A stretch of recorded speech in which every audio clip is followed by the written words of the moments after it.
Assalamualaikum. Hello, beautiful people. Today we are gonna talking about aggregating data and grouping data.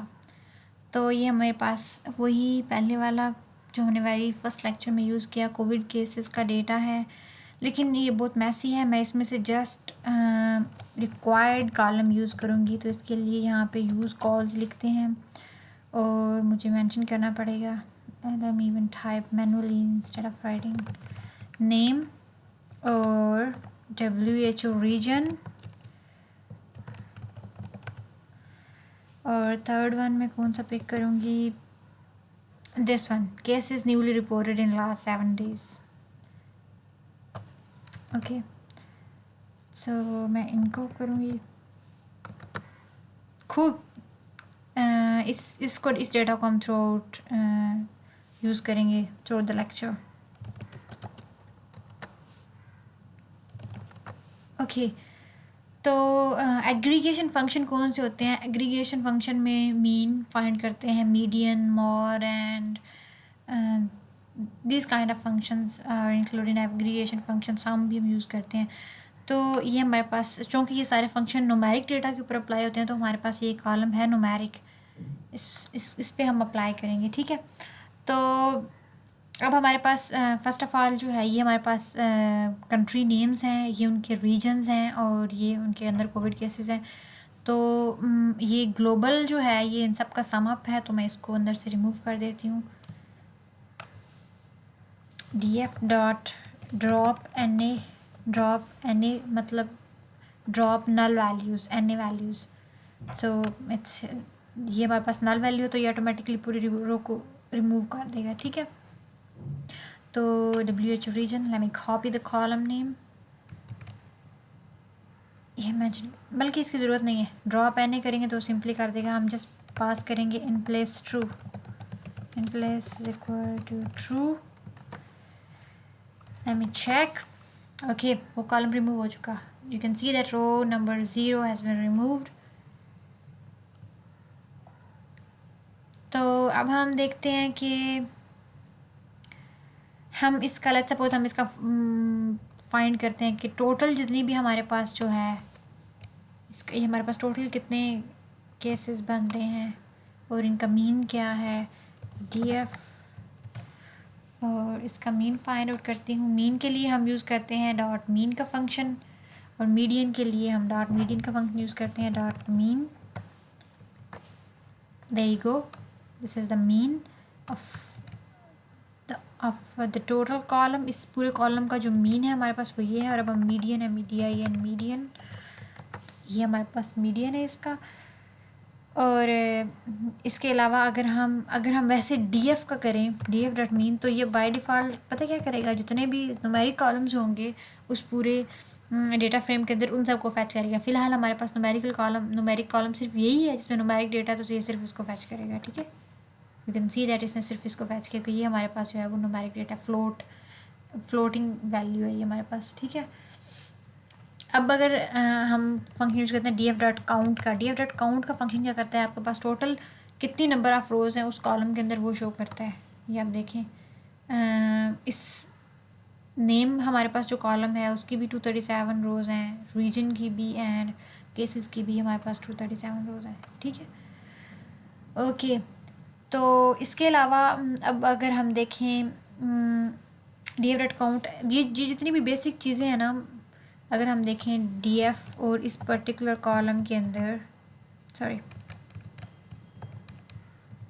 इसके अंदर मैं चाहती हूँ कि मिनिमम वैल्यू मुझे पता चले मिन कौन सी है, तो मिनिमम 0 है, because some countries have 0 Covid cases. ये देखिए आप नीचे से, मिनिमम वैल्यू हमारे पास 0 है।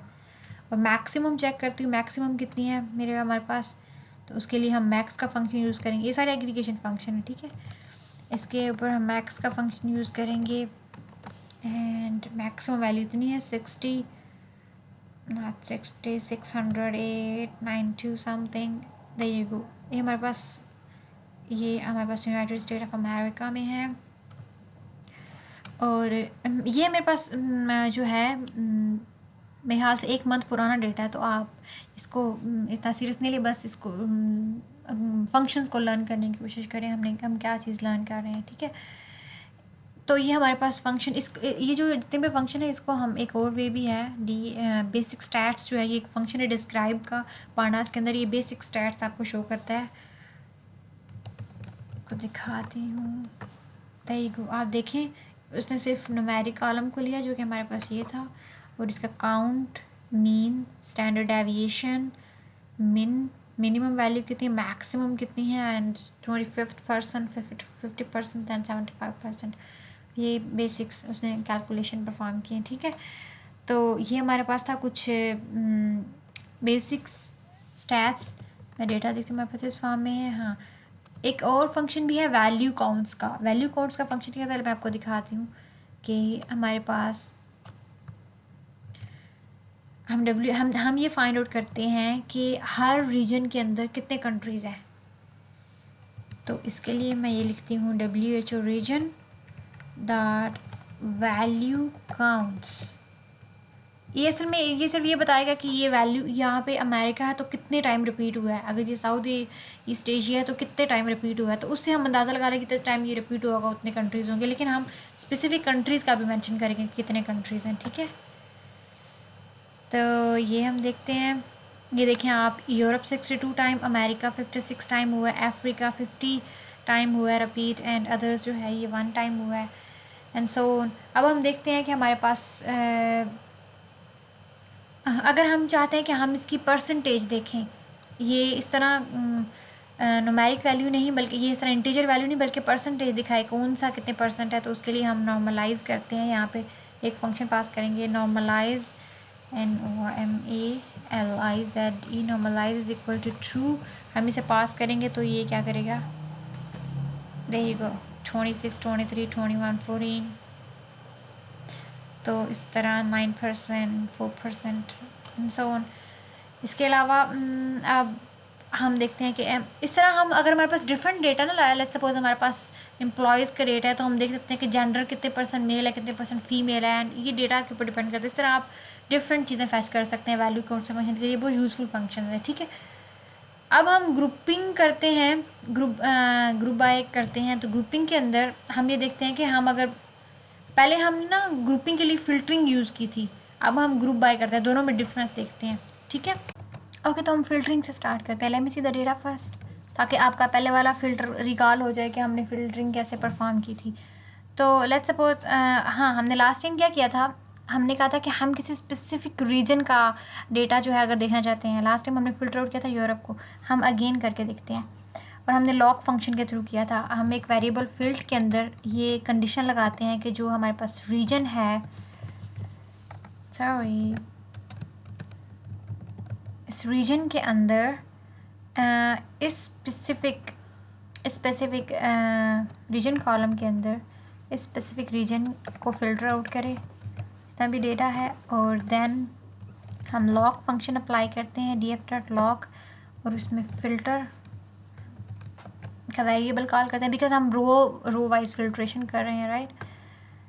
You can see that now we have a data, सिर्फ यूरोप का डेटा है। ठीक है, अब स्पेसिफिक रीजन का डेटा है। व्हाट इफ़ अगर हम ग्रुप बाय फंक्शन के थ्रू इसे करना चाहें, मैं आपको अगेन दिखा देती हूँ, हमारे एक्चुअल डेटा पे चेंज नहीं आया, यस। और अब अगर मैं ग्रुप बाय करती हूँ तो उस कॉलम का नेम मेंशन करूँगी, किस कॉलम के ऊपर हम कर रहे हैं, इसके ऊपर WHO रीजन के ऊपर, और इसके लिए कीवर्ड यूज़ होगा ग्रुप बाय का df.groupby, और इसके अंदर हम पास करेंगे जिस रीजन के ऊपर हम करना चाह रहे हैं। तो हमारा रीजन क्या है, दिस वन। और इवन हम लिस्ट के बगैर भी पास कर सकते हैं। ठीक है, अगर हम इसको यूँ पास करना चाहें तो भी कर सकते हैं। लिस्ट होता जब हमारे पास मल्टीपल कॉलम के बेस पे हम करते हैं। ये हमारे पास ग्रुप बाय, हम बाय रीजन कर रहे हैं, डॉट हम गेट ग्रुप कर रहे हैं। कौन सा ग्रुप, किस ग्रुप के थ्रू हम गेट कर रहे हैं, Europe. Okay, let me test it. There you go, you can see that it's fetching the same results as we were having using the filtration. So ये ग्रुप बाय के अंदर हम बहुत easily fetch कर सकते हैं। तो आप देख सकते हैं कि ये हमारे पास किसी स्पेसिफिक रीजन की बेस पे, हम लेट्स सपोज हमको ये किसी और रीजन की बेस पे फैच करते हैं, like Americas, copy it, so that किसी भी किस्म की वो मिस्टेक से बच सके, मतलब स्पेल मिस्टेक से।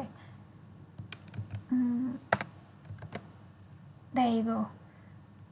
अब हमारे पास सिर्फ अमेरिका जो है उस रीजन का रह रहा है, ठीक है। अब हम ग्रुप बाय को फर्दर एक्सप्लोर करते हैं और देखते हैं। अच्छा, इसके अंदर हम जैसे हम करते थे किसी भी स्पेसिफिक की, हमने देखा था कि किसी भी स्पेसिफिक कंट्री, कोई किसी भी रीजन के अंदर कोई भी स्पेसिफिक कंट्री कितने टाइम आता है, तो ये हम देखते हैं। हमने वैल्यू काउंट्स का फंक्शन यूज़ किया है प्रीवियसली, हम अगेन उसको करते हैं और फिर हम उसको ग्रुप बाय के थ्रू फैच करने की कोशिश करते हैं। That value counts. So Europe 62 time आया, इट्स मीन यूरोप के अंदर 62 कंट्रीज़ हैं। अमेरिका 56 टाइम आया, इट्स मीन अमेरिका रीजन के अंदर 56 कंट्री हैं। सो हम इसको अब ग्रुप बाय के थ्रू करते हैं। D F dot group by, ये हमारे पास रीजन है और इस रीजन के थ्रू अब हम कह रहे हैं कि हम वैल्यू काउंट्स किसकी कर रहे हैं। यहाँ पे मैंने कहा था कि ये इट्स मीन हम इज्यूम कर रहे हैं कि अगर यूरोप 62 टाइम आया है तो 62 कंट्रीज़ होंगी। Now we gonna make sure हमारे पास कंट्री कॉलम जो है वो नेम के साथ सेव है। नेम डॉट अगर हम वैल्यू काउंट्स करते हैं तो इससे हमें श्योरिटी हो जाएगी कि अगर कि नेम ये हमारे पास कितनी दफ़ा आया इस ईच के अंदर। सॉरी, नेम डॉट अगर हम काउंट करते हैं तो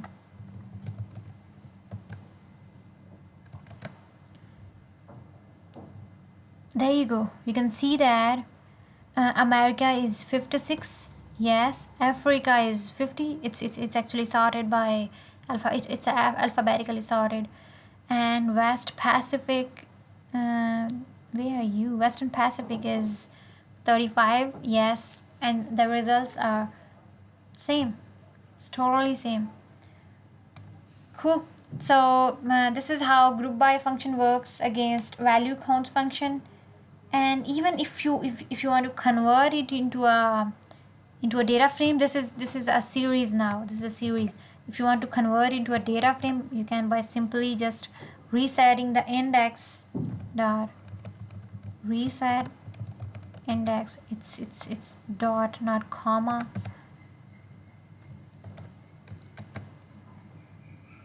एंड ये हमारा रिज़ल्ट आप देखें। अब हम सेम वही रिज़ल्ट है और अब हमारे पास एक डेटा फ्रेम है विद 2 कॉलम्स और ये हमारे पास वैल्यूज़ हैं। इसने इन दोनों को कॉलम्स में कन्वर्ट कर दिया और ये indexing they the. Cool. So moving on, अब हम देखते हैं कि थोड़ा फर्दर इसके ऊपर वैल्यू काउंट्स का फंक्शन अगर हम अप्लाई करें, इसको फर्दर एक्सप्लोर करते हैं तो वैल्यू काउंट्स और काउंट्स के फंक्शन में क्या डिफरेंस है। Let me copy it and paste it here. अगर काउंट की जगह हम वैल्यू काउंट्स का फंक्शन अप्लाई करें तो ये क्या बता रहा है कि इस स्पेसिफिक रीजन के अंदर ये कंट्री कितने टाइम आया है। आई थिंक इट्स नॉट, ये इन्फॉर्मेशन हमारे लिए इतनी वैल्यूएबल नहीं है। हम इससे हम ये दिखा सकते हैं कि इससे हम ये डाटा फैच कर सकते हैं कि अफ्रीका जो है उसके अंदर कितने कंट्री आते हैं, वो हमारे पास ग्रुप फॉर्म में हमें जो है वो मिल गया है, ठीक है। इसके अलावा सेम यही टास्क जो है अगर हम यहाँ पे वैल्यू काउंट्स की जगह एन यूनिक का फंक्शन यूज़ करें तो भी जस्ट वो कहेगा कि इसके अंदर यूनिक वैल्यूज़ कौन सी और कितनी कितनी दफ़ा आई हैं। let me and there you go.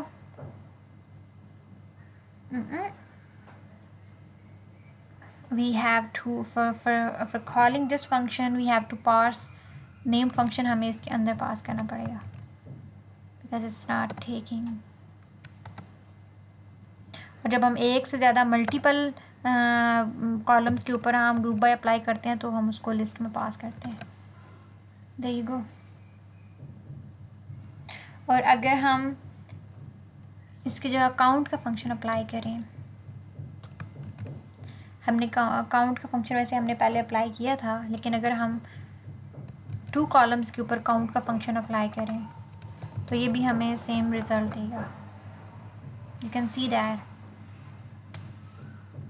and you can even reset it and convert it into a data frame dot reset index. Oh, we have got an error. It's error because it will say that the column name already exists. Yeah, cannot insert name already exist, because let me show you what's the problem actually. If you observe this, we have it's double multiple indexing.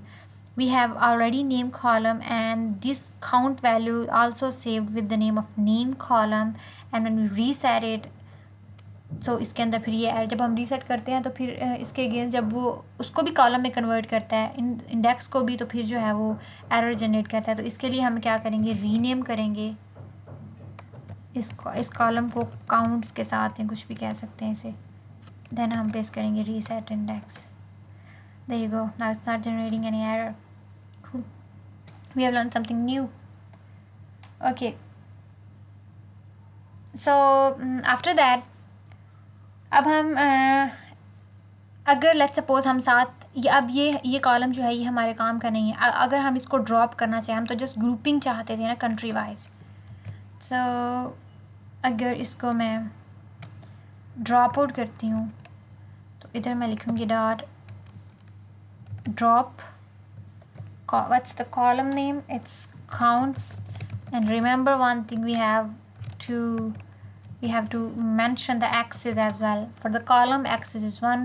if you want to delete any row, तो axis हमारे पास 0 होगा उस case में। there you go, now the counts column has been removed. Cool. So let me check the data. You will see that there will be no change in actual data because we are not doing in place true. जब तक हम इन place true का function call नहीं करेंगे, हमारे actual data के ऊपर कोई चेंज नहीं आएगा। ठीक है, तो लेट्स सपोज हम चाहते हैं कि हम ईच रीजन के अंदर कितने केसेस आते हैं वो देखते हैं। अभी तो एक रीजन जो है वो मल्टीपल टाइम आ रहा है, हम इससे ये डिफाइन नहीं कर पा रहे कि रीजन वाइज जो है वो कितने कोविड केसेस हैं। तो उसके लिए भी हम ग्रुप बाय का फंक्शन कर सकते हैं, ग्रुप बाय का फंक्शन यूज़ कर सकते हैं, df dot group by, and region wise हमारे पास कितने केसेस हैं। और इसके अंदर हम कहते हैं कि इसको अगर हम केसेस यूज़ करें, oh no, not copy the whole but only this column. Okay, तो डॉट हम सम यूज़ करेंगे। ये क्या करेगा, इस पर्टिकुलर रीजन के अंदर जितनी टाइम भी ये केसेस आएंगे उन सब का सम कर देगा। So let's see. So Africa के अंदर टोटल इतने, अमेरिकाज़ के अंदर सम अप करने के बाद उन सबको, अमेरिका मल्टीपल टाइम आया, उन सबको सम अप करने के बाद हमारे पास इतने केसेस आ रहे हैं। ठीक है, अगर हम दैट रीसेट इंडेक्स करें तो ये कॉलम में कन्वर्ट हो जाएगा। Sorry, not like this index. So now we have a beautiful information. हमारे पास each region wise, हर region में कितने केसेस हैं, तो maximum cases किस region में है, I think Americas में। yeah, we are right. okay, और अगर हम इसका मीन फाइंड, जैसे भी हमने सम फाइंड आउट किया है, हम इसका मीन फाइंड कर सकते हैं कि हर रीजन के अंदर एवरेज क्या है केसेस की। So this is the mean, and in the same way we can also find the median as well.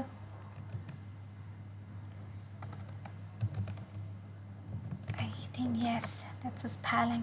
This is the median, and if we want to calculate what's the minimum what should I say, minimum cases in which region, these are the regions having minimum cases, the minimum cases. And what if we want to find out maximum cases?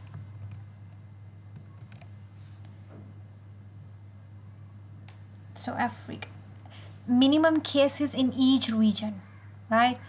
Let's suppose we want to find out maximum cases in each region with respect to their country.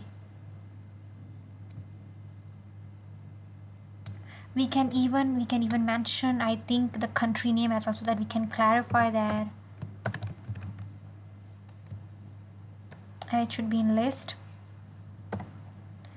so that we can clarify in which country minimum cases, in that specific region, in which country we are having minimum cases. No, it shouldn't be like that. Oh no, we can't do this, I think.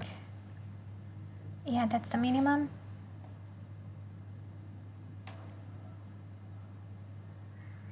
Okay,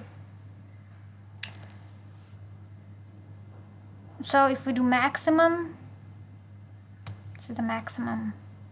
We can get the maximum cases in each region. In Africa we have maximum these cases, and there you go, with respect to their country. And now what we're gonna do is we are gonna fetch the data of not all the regions but some specific regions. So let me even copy it. df let me make a list of regions. Let me make a list of regions, and let me copy some random. Let's suppose these three: America and Europe. Yeah, let's suppose I just want, no, let me add one more. These three regions. I want to fetch the data against these three regions. And this is the list. Now what I'm gonna do is I'm gonna make df dot group by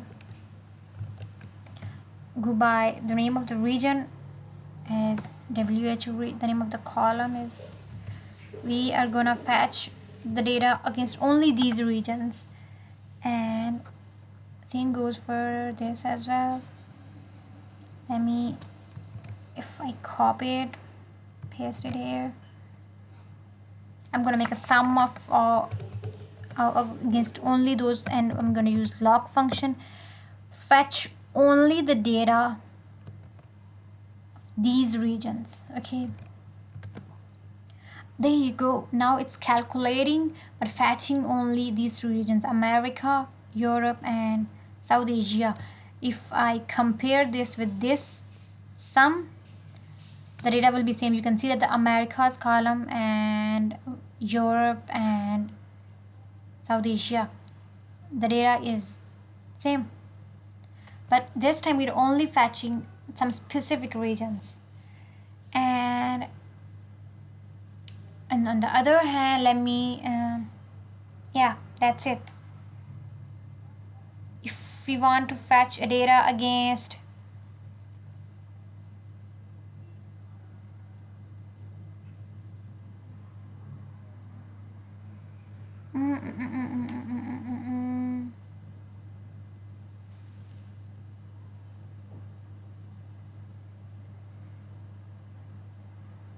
let's suppose now I want to fetch the data of against some specific countries only, not all the regions. So df dot name. Okay, we have these these countries. Let me fetch against some specific one. Let's suppose I'm gonna make a list of countries, UNTRIES countries, and India, and suppose this one, and maybe this one. Just want to test, so I think that's enough. Okay, df dot group by, we are gonna group by this. And now guess what, now because we are fetching these countries, so the group by will be applied on the name column, on the country column. Okay, and same, let me copy from the above. We are gonna find the cases. So instead of writing again and again, I'm gonna just copy it from there and paste it here. Dot maximum, no, we are gonna make a sum of these. So dot sum, and now we're gonna use the same lock column, and this time the country will be there, that lock countries. Okay, so you can see that in India we have, and in each region we have these cases. Cool. So that's for these classes. Even we can even apply aggregate function. Let me fetch the data of regions. Let me copy it and paste it here, and instead of sum we'll apply aggregate function, and inside I'm gonna make a list and mean, median, and let's suppose sum in each region. There you go. Now we have mean, median, and sum. Even we can apply this on country column as well. Copy this one, paste it here. Cool. There you go. So it's this country does not have any data, so the mean and sum will be 0. Okay, this is for this series. I think it's been quite lengthy, but it's full of information, और आप इसकी काफ़ी सारी practice करें. ये बहुत ज़्यादा use होता है और इसका बहुत ज़्यादा यूज़ है. Thank you so much and take care. Bye bye.